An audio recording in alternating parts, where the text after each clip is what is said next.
பாருங்கள், கற்பூரவள்ளி பாருங்கள் எவ்வளோ பெருசாக இருக்குன்னு பாருங்கள்.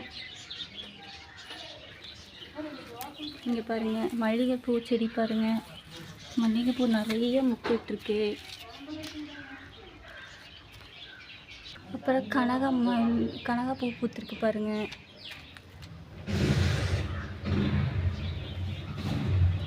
அப்புறம் இங்கே பாருங்கள் கல் ரோஸ் பூத்துருக்கு பாருங்கள், எவ்வளோ வாசனையாக இருக்குது தெரியுங்களா. இனி ஒன்று காட்டுறேன் பாருங்கள், இனி ஒருத்தவங்களும் வந்திருக்காங்க பார்த்தீங்களா.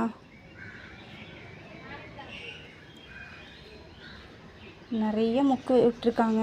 இங்கே பாருங்கள்,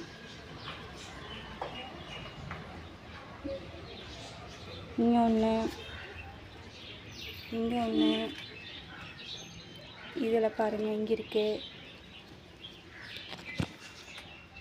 அப்புறம் இதில் பார்த்தீங்களா. உங்களுக்கு இந்த வீடியோ பிடிச்சதுன்னா லைக் பண்ணுங்கள், ஷேர் பண்ணுங்கள், கமெண்ட் பண்ணுங்கள், சப்ஸ்கிரைப் பண்ணுங்கள். தேங்க்யூ.